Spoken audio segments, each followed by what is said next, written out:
Can China's loss be India's gain? The coronavirus outbreak is a global crisis. It is a major health challenge for India too, but it is also an opportunity. It's a chance for India to wean businesses away from China and bring them here. And guess what? It's already happening. Foreign businesses based in China want to move out, and they're looking at India as their new home. Not one or two, but as many as 1,000 companies have reached out to India. They're engaged in discussions with Indian officials at various levels. At least 300 companies are actively pursuing production plans. They belong to industries and sectors like mobiles, electronics, medical devices, textiles, and synthetic fabric. Korean companies are making the first move. Reports say the Korean consulate in Chennai has received a number of requests. 2 requests are from iron and steel companies. Another one from the hospitality sector. Some startups have also shown interest in moving from China to India. India is being seen as a solid alternative, a global manufacturing destination going forward. The coronavirus outbreak has exposed how lopsided the global supply chains are. Companies want to reduce their dependence on China now, and India is emerging as a viable option. So which companies could come to India? There are reports that give some clear indications.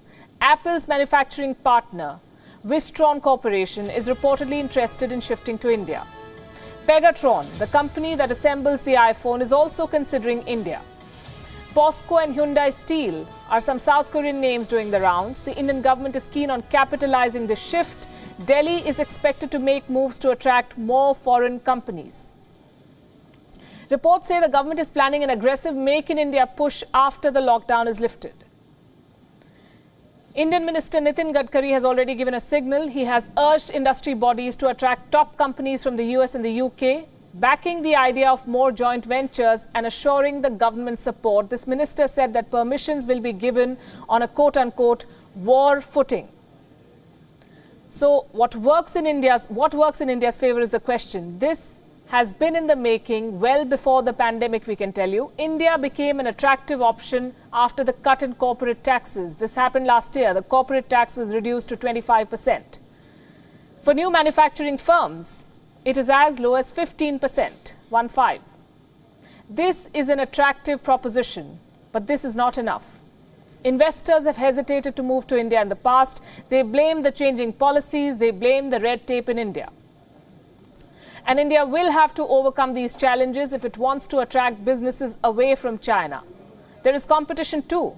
Vietnam, Malaysia, the Philippines and Indonesia, these are some of the other alternatives that companies are considering.